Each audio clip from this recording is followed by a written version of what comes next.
아론의 첫 제사가 있은 후에 그의 아들이었던 나답과 아비후가 하나님께서 명령하시지 않은 불로 분향했다가 죽임을 당했습니다. 아론과 이스라엘 백성들에게는 정말 비극적인 사건이었습니다.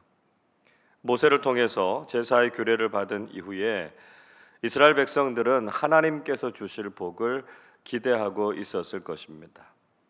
그러나 하나님의 명령에 순종하지 않은 사람들에게 진노하시는 하나님의 무서운 심판을 받습니다. 우리도 신앙생활을 할 때 이런 영적인 긴장감을 놓지 말아야 한다는 것이죠. 하나님께서는 분명히 우리에게 예배를 통해서 복을 주시지만 하나님의 명령을 가볍게 여기는 것에 대해서는 그냥 지나가지 않으신다는 것이죠. 하나님의 사랑과 은혜를 기대하면서 신앙생활해야 되지만 동시에 하나님의 명령을 소홀하게 여겨서는 안 된다라고 하는 것을 우리는 잊지 말아야 한다는 것입니다. 오늘 본문에서는 제사를 드리고 난 이후에 제사장들에게 돌아갈 몫이 무엇인지에 대해서 모세가 그 규정을 가르치고 있었습니다. 12절을 보십시오. 모세가 아론과 그 남은 아들 엘르아살에게와 이다말에게 이르되 여호와께 드린 화제물 중 소재에 남은 것은 지극히 거룩하니 너희는 그것을 취하여 누룩을 넣지 말고 제단 곁에서 먹되 말씀하고 있습니다. 우선 여호와께 드린 화제물 중에 소재에 남은 것에 대해서 언급하고 있습니다. 무엇보다 중요한 것은 하나님께 제사로 드린 제물은 지극히 거룩하다라고 하는 것이었습니다. 그래서 제사를 드릴 때만이 아니라 제사 후에 그 제물을 먹는 데 있어서도 거룩함을 지키는 것이 중요하다라고 하는 말씀을 드렸죠. 소재에 남은 것은 제사장들이 가져다가 누룩을 넣지 말고 제단 곁에서 거룩하게 먹어야 했습니다. 또 13절은 이렇게 말씀합니다. 이는 여호와의 화제물 중 내 소득과 내 아들들의 소득인즉 너희는 그것을 거룩한 곳에서 먹으라 내가 명령을 받았느니라 말씀하고 있습니다. 소제물만이 아니라 짐승의 제물 중에서도 아론과 그의 자손들에게 돌아가는 몫이 있었다라고 하는 것이죠. 14절 말씀 보시면 제물로 드려진 짐승의 흔든 가슴과 들어올린 뒷다리를 정결한 곳에서 먹으라 이렇게 말씀하고 있습니다. 거룩한이라고 하는 단어를 쓰고 있는데요. 여기서는 카도시라고 하는 히브리어 단어를 쓰지 않고 타호르라고 하는 말을 쓰고 있습니다. 이 타호르라고 하는 말을 쓰고 있는 이유는 꼭 성막 안에서 먹지 않아도 됐다라고 하는 것입니다. 성막 밖이라고 하더라도 정결한 곳이라면 그곳에서 먹어도 됐다라고 하는 것을 표현하기 위해서 이 타호르라고 하는 히브리어 단어를 쓰고 있습니다. 자, 오늘 말씀을 통해서 깨닫게 되는 것은 하나님께서는 당신을 위해서 구별되게 헌신하는 사람들, 그들의 삶을 책임져 주신다라고 하는 것을 말씀하고 있습니다. 15절 말씀을 우리 같이 읽어보겠습니다. 그 들어올린 뒷다리와 흔든 가슴을 화제물의 기름과 함께 가져다가 여호와 앞에 흔들어 요제를 삼을지니 이는 여호와의 명령대로 너와 내 자손의 영원한 소득이니라. 모세는 뒷다리와 흔든 가슴을 화제물의 기름과 함께 가져다가 여호와 앞에서 요제를 삼으라 이렇게 말씀하고 있습니다. 이것이 아론과 그 자손들의 영원한 소득이 될 것이다 라고 말씀하셨습니다. 하나님께서는 거룩한 일을 위해서 특별하게 구별된 사람들을 친히 먹이시고 돌보시는 하나님이 되신다 하는 것을 말씀해 주고 있는 것이죠. 이 말씀은 주님을 위해서 전적으로 헌신하는 교역자들을 포함해서 거룩한 하나님의 백성으로 살아가는 사람들에게 주시는 약속의 말씀입니다. 우리가 전심으로 하나님을 섬기고 주님을 위해서 헌신하는 삶을 살아가다 보면 생활에 대한 걱정이 생기게 될 때가 있습니다. 우리 자신을 위해서 많은 것을 쌓아두고 사는 것도 아니고요.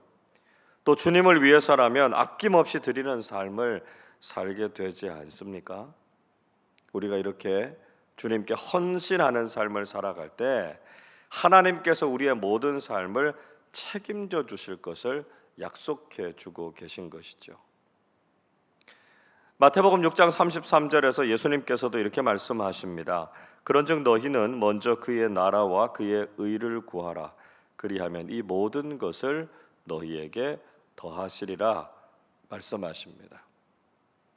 예수님께서는 염려하는 마음으로 무엇을 먹을까, 무엇을 마실까, 무엇을 입을까 하지 말라 이렇게 당부하셨습니다.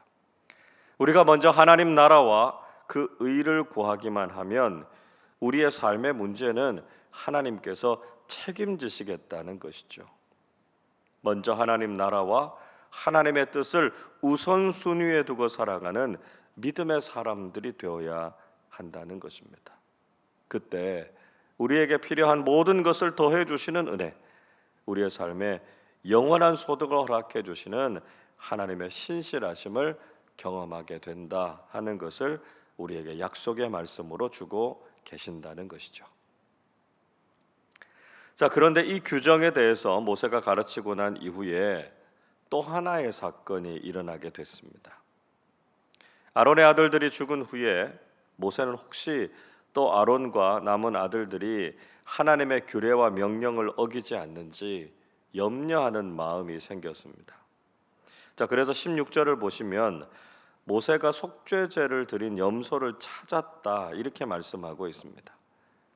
이번에는 속죄제의 규례를 잘 지켜서 규정대로 그 고기를 거룩한 곳에서 먹었는지 확인하기 위해서였습니다. 그런데 그들이 그 염소의 고기를 먹지 않고 모두 불살라 버렸다 이렇게 말씀하고 있습니다. 자, 이 이야기를 듣고 모세는 아론의 아들들이었던 엘르아살과 이다말에게 화를 냈습니다. 왜 또 속죄제의 규례를 지키지 않고 그것을 깨뜨렸느냐 이렇게 이야기한 것이죠. 17절을 보십시오. 이 속죄 제물은 지극히 거룩하거늘 너희가 어찌하여 거룩한 곳에서 먹지 아니하였느냐 이는 너희로 회중의 죄를 담당하여 그들을 위하여 여호와 앞에 속죄하게 하려고 너희에게 주신 것이니라 말씀하고 있습니다. 이 속죄 제물은 지극히 거룩하다는 것이죠. 회중의 죄를 위해서 제사를 드린 제사장들에게 주신 음식이었기 때문에 그들이 먹었어야 했습니다.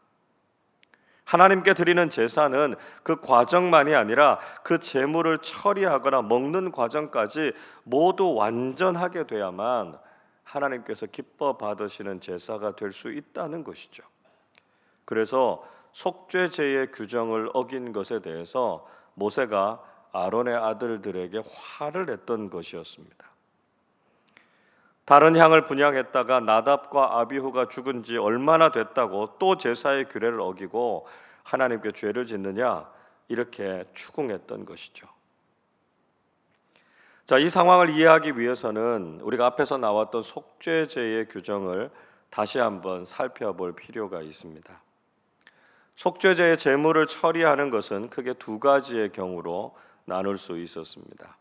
하나는 제사장이 죄를 지었거나 온 회중이 죄를 지었을 경우인데요. 그때는 숫송아지를 드려서 속죄제를 드렸습니다. 그리고 그 제물은 모두 다 태워버려서 먹지 못하게 하셨습니다. 그러나 족장이나 평민이 죄를 지었을 때는 염소나 양을 잡았죠. 그래서 속죄제를 드리고 그 고기는 제사장들이 먹어야 했습니다. 정황상 이 속죄제는 제사장이나 온 회중이 죄를 지어서 드리는 그런 속죄제가 아니었습니다. 그리고 제물도 염소였던 것을 보면 위임식을 위해서 드려졌던 속죄제의 순염소였다라고 하는 것을 알 수 있습니다. 또 18절은 이렇게 말씀하죠. 그 피는 성소에 들어오지 아니하는 것이었으니 그 제물은 너희가 내가 명령한 대로 거룩한 곳에서 먹었어야 했을 것이니라 말씀합니다. 모세는 속죄물의 피를 성소에 들여오지 않은 것이다 이렇게 말하고 있죠.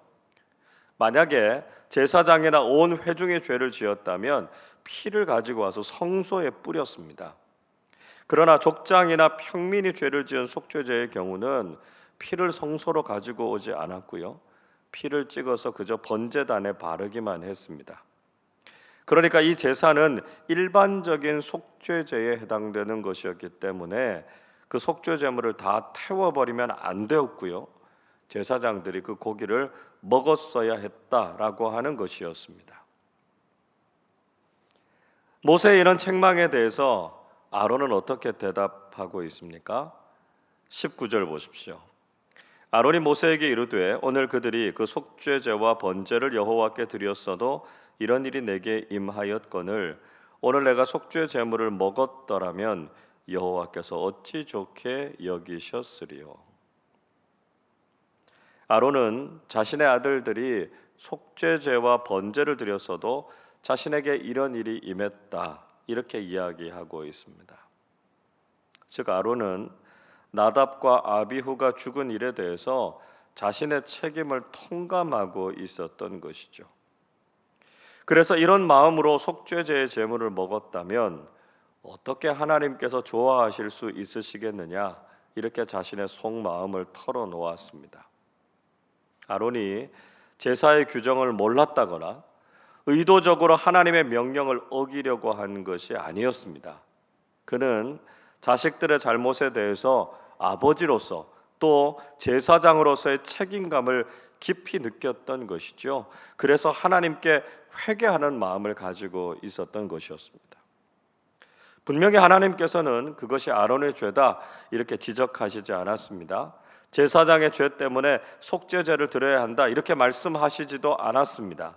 그러나 아론은 한 걸음 더 나아가서 자발적으로 하나님 앞에서 자신이 죄인임을 고백했던 것이었고요.